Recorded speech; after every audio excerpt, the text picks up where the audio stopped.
In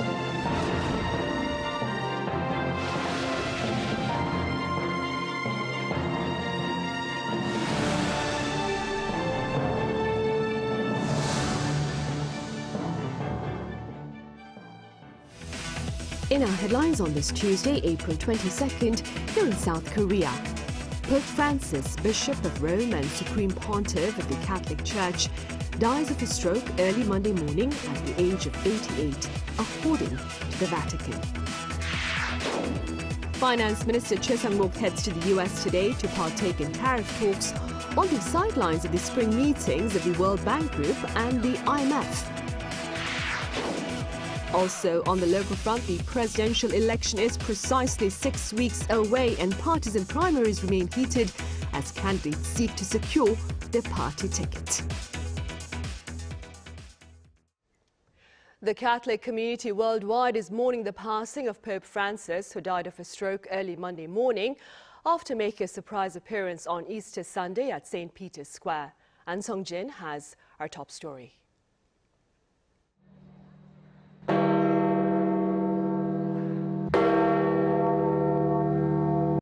Bells tolled in St. Peter's Square, mourning the death of Pope Francis. People from around the world gathered to grieve the Pope, who died at 88 years old from stroke and heart failure. Though he had been hospitalized for 38 days battling pneumonia in the winter, he had delivered an Easter blessing on Sunday morning, the day before his death. It's just a very sad day. It's honestly, I think, impressive that he made it to Easter. I think that's almost like a miracle for Italy. He has been doing a great pastoral work, reaching out to his sheep, and, well, now the Lord is calling him to rest in peace after the great work he has done. We are left to pray for him. In his will, he asked to be buried in a simple tomb in the ground at Rome's Basilica of St. Mary Major, with a one-word inscription, Franciscus, his name in Latin. That will make him the first pope in more than a century to be buried outside the Vatican. World leaders have also spoken about the death of the pontiff. UN Secretary General Antonio Guterres called Pope Francis a messenger of hope, humility, and humanity, who leaves behind a legacy of faith, service, and compassion. U.S. President Donald Trump signed an executive order to put all flags in the country at half-mast, and further announced that he and the First Lady, Melania Trump, will be making it to the funeral. This will be Trump's first visit to another country since the beginning of his second administration. Russian President Vladimir Putin also expressed his condolences. Pope Francis was beloved by many, and following his death, cardinals will now choose the next pope. An Sung-jin, Arirang News. And the passing of Pope Francis also looks to initiate the procedure of electing a new leader of the Catholic Church. Our Jae-myung walks us through that protocol. With K. That's the literal meaning of conclave, which comes from the Latin conclave. In the Catholic Church, the conclave is the secret meeting of cardinals under the age of 80 held to elect a new pope. The meeting takes place 15 to 20 days after the pope's death, leaving enough time for a 9-day mourning period and funeral, with cardinals from around the world arriving in Rome. The current conclave traces its roots back to the 13th century. Traditionally, the Pope is buried 4 to 6 days after his death. The process of electing the 267th Pope begins after the mourning period. For this conclave, 138 cardinals are eligible to elect and to be elected as the new pontiff out of the 252 members of the College of Cardinals. During the conclave, the cardinals are locked inside the Sistine Chapel until the new pontiff is chosen.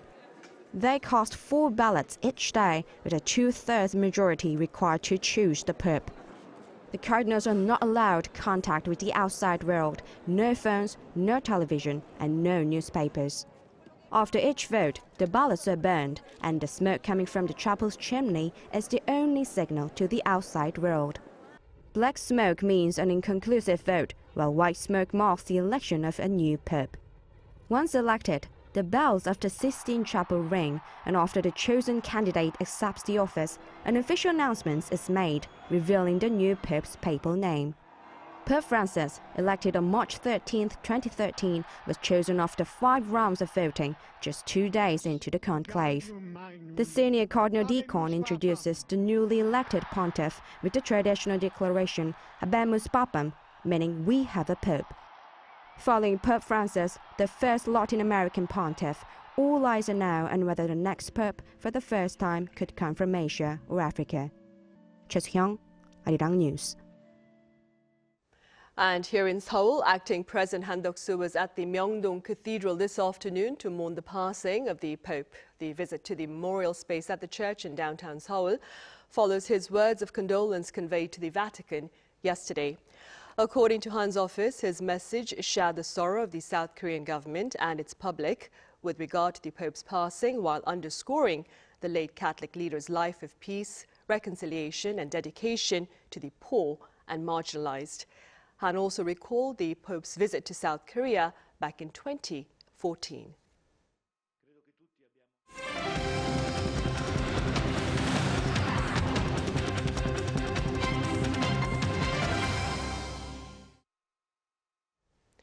Acting President Han Duck-soo believes the planned 2+2 trade talks between Seoul and Washington will lead to a win-win solution. Speaking at a cabinet meeting on this Tuesday, Han pointed out that the talks were proposed by Washington and will take place this coming Thursday in Washington, D.C.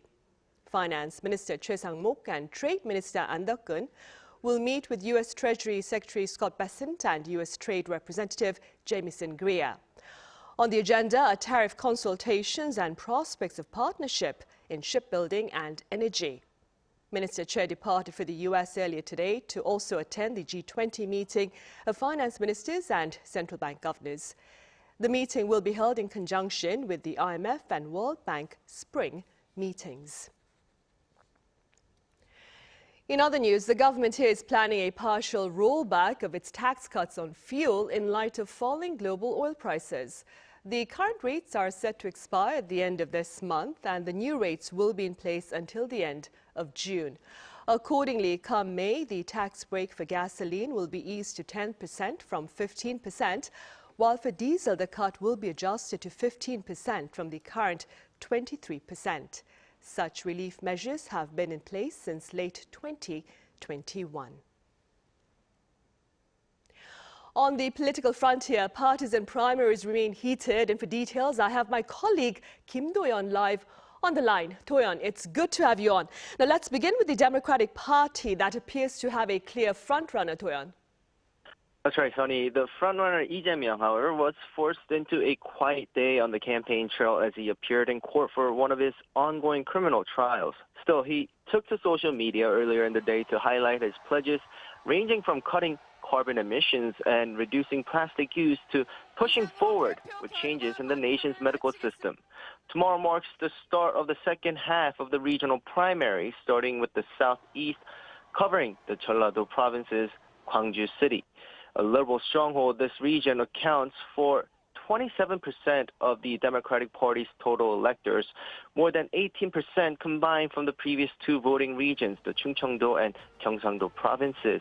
Lee Jae-myung, who has so far secured 90% of the votes, is expected to travel to the region on Thursday. The candidate in second place, Kim Dong-yeon, laid out his development plans for the region today, while third place Kim Kyung-soo, looking to turn things around, was the first to arrive there. Right, I see. Do-yeon, let's now turn to the People Power Party with its full house of presidential contenders. What's the latest there? Right, Sonny, the first round cutoff among the 8 contestants will be coming out at around 6:30 today. The results of this 100% open survey of the PPP and undecided voters will leave 4 contestants to head into the next round. The polling closed at 3 p.m. today, according to the PPP. Until now, according to various polls, Kim Mun-soo, Han Dong-hoon, and Hong Jun-pyo seem to have made the cut, with An Chul-soo and Na Kyung-won fighting for the 4th and the last spot. Now, the 100% open survey of the PPP and undecided voters aim to give a boost to candidates who appeal to undecided voters. So we'll have to see how that decides the fate of the candidates. However, starting with the second round cutoff, the voting will be comprised of 50% eligible PPP electors and 50% an open survey. Right away, the second round of the primary will begin with a media day on Wednesday and a debate on Thursday. Right, I see. All right, Do-yeon, thank you for the latest on the partisan primaries ahead of Korea's presidential election scheduled for June 3rd. Moving forward, South Korea successfully sent its fourth spy satellite into space earlier on this Tuesday morning, Korea time. Our defense correspondent Kim Bo-kyung covers this latest launch. 3, 2, 1, ignition. Engines full power and liftoff. Go Falcon, go Bandwagon 3. South Korea's fourth military reconnaissance satellite aboard the SpaceX Falcon 9 rocket was launched from a U.S. space base, Cape Canaveral Space Force Station in Florida, at 8:48 p.m. Monday local time, 9:48 a.m. Tuesday Korea time. 50 minutes after liftoff, the reconnaissance satellite was placed into orbit, and it successfully communicated with the ground station at 12:27 p.m. Korea time, indicating the satellite's normal operation. The fourth spy satellite launched from Cape Canaveral Space Force Station successfully separated from the launch vehicle, entered its orbit, and successfully communicated with a domestic ground station, confirming that the satellite is in good working order. The satellite launched this time was the third synthetic aperture radar satellite, part of South Korea's plan to deploy 5 reconnaissance satellites by the end of this year under the 425 project. Aiming to enhance surveillance of North Korean military activities, South Korea launched its first reconnaissance satellite in December 2023, equipped with electro-optical and infrared sensors capable of capturing detailed images. 2 satellites with SAR sensors, which enable the collection of data regardless of weather conditions, were launched last year in April and December. South Korean military is aiming to send the last one within this year, and once completed, Seoul will be able to monitor North Korea at 2-hour intervals. The country is to deploy dozens of ultra-small satellites by the early 2030s, which is expected to further reduce that interval. Our surveillance over North Korea would be much strengthened, and after launching ultra-small satellites as well, this will mark a very important step towards self-reliant national defense, as it will significantly reduce our dependence on the U.S. for intelligence capabilities. While bolstering the core assets that form the foundation of Korea's 3-axis defense system, South Korea is aiming to pave the way to emerge as a strong space power in national defense. Kim Bo-kyung, Arirang News. Wall Street plunged during its session on Monday in response to crude comments by President Donald Trump directed at the head of the U.S. Federal Reserve, Jerome Powell. Our Jae-myung reports. Wall Street stumbled to a close on the week's first trading session on Monday. The Dow Jones Industrial Average fell 971.82 points, or 2.48%, to close at 38,170.41. The S&P 500 shed 2.36%, while the tech-heavy Nasdaq fell 2.55% to settle at 15,870.90. The so-called Magnificent Seven tech giants all dragged the major indexes lower, with Tesla losing 5.8%, while Nvidia shed more than 4%.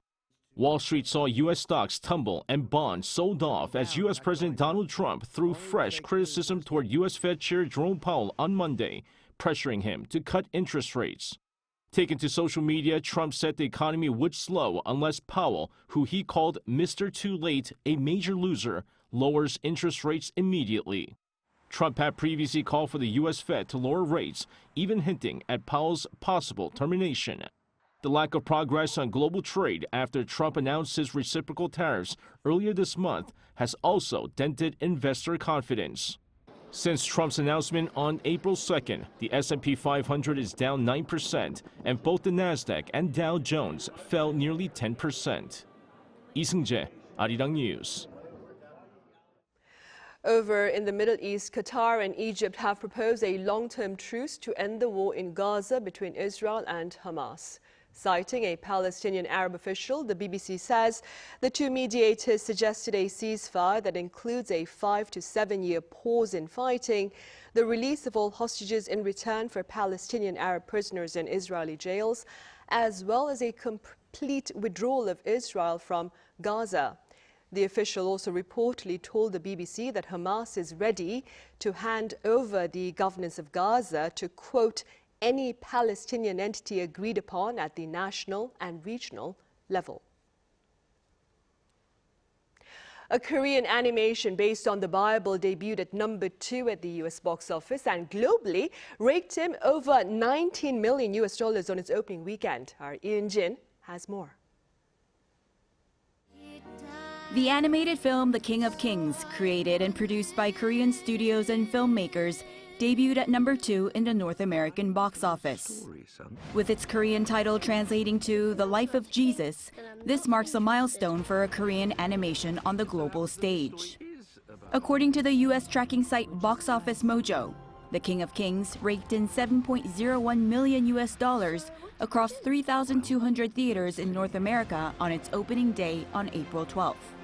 The film's opening weekend earnings surpassed $19.4 million globally, making it the largest debut for an animated biblical movie since 1998's The Prince of Egypt, and continued its success over the Easter weekend, bringing in $17.2 million.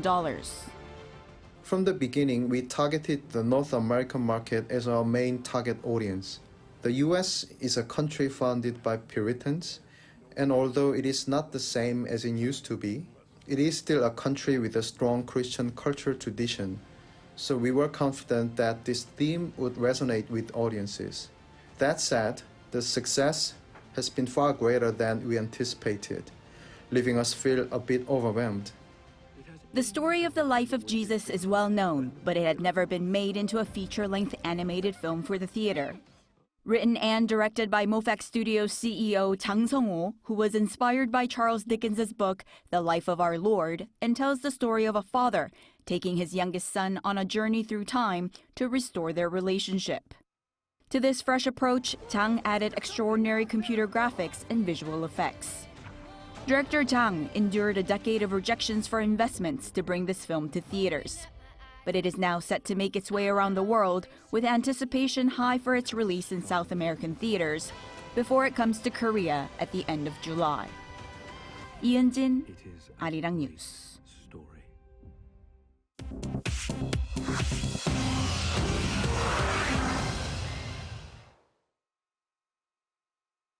This is The World Now, bringing you the latest stories from around the globe. U.S. Vice President J.D. Vance, who is on a 4-day visit to India, met with Indian Prime Minister Narendra Modi in New Delhi on Monday to discuss bilateral ties and trade issues amid the Trump administration's new tariff policies. During the meeting, Vance and Modi discussed progress in areas such as trade and defense, as well as plans for strengthened bilateral ties, as outlined in February when Modi met President Donald Trump at the White House. They also reviewed a bilateral trade agreement aimed at increasing trade between the two countries to $500 billion by 2030. The United States is India's largest trading partner, and their bilateral trade reached $129 billion in 2024. India seeks relief from proposed U.S. tariffs, while the U.S. encourages India to lower duties on American imports and boost purchases of U.S. defense equipment. China and Indonesia's foreign and defense ministers have met in Beijing to discuss improving mutual ties and economic collaboration. On Monday local time, Chinese Foreign Minister Wang Yi and Defense Minister Dong Jun met with Indonesia's Foreign Minister Sugiono and Defense Minister Syafri Shamsuddin. Key outcomes included agreements to boost maritime security cooperation in the South China Sea, conduct joint counterterrorism exercises, and collaborate on cyber threats and transnational crimes. China also expressed a willingness to increase imports of Indonesian products. Both sides reaffirmed their commitment to free trade and promoting regional peace and stability. In Australia, 7 people drowned in New South Wales over the Easter long weekend, marking the country's deadliest holiday period on record. The victims include a 9-year-old boy who became trapped between rocks at a beach on Sunday afternoon. Surf Life Saving NSW described the weekend as absolutely horrific, attributing the incidents to a combination of warm weather, dangerous swells, and risky behavior. The group said it performed more than 150 rescues during the holiday period. Authorities urged the public to swim only at patrolled beaches and to adhere to safety warnings. At the 2025 Laureus World Sports Awards held in Madrid on Monday local time, gymnast Simone Biles and pole vaulter Mondo Duplantis were honored as Sportswoman and Sportsman of the Year. Biles won her fourth Laureus title, matching tennis star Serena Williams' record, following her outstanding performance at the Paris Olympics, where the American earned 3 gold medals and 1 silver. Duplantis, who competes for Sweden, received his first Laureus award after winning his second Olympic gold and breaking his own pole vault record twice in 2024. Choi Ji-hee, Arirang News.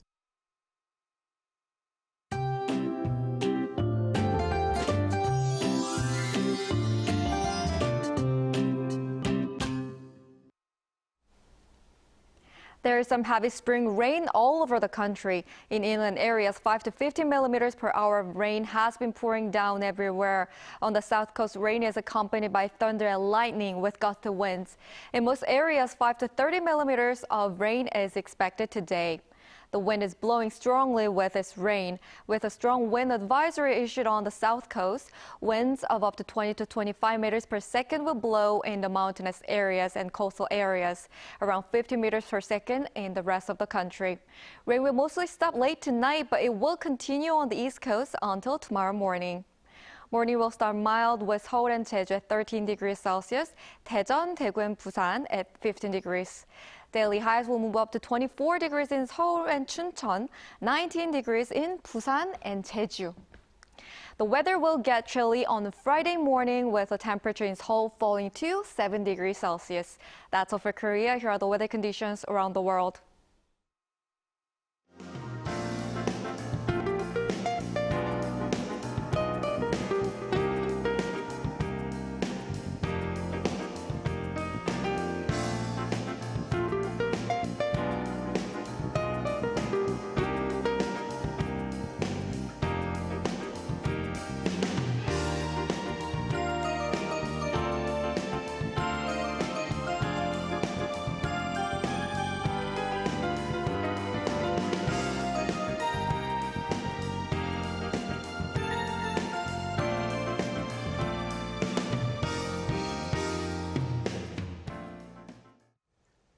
Those are the headlines at this hour here in South Korea. Thank you for watching. Coming up next is our daily panel session.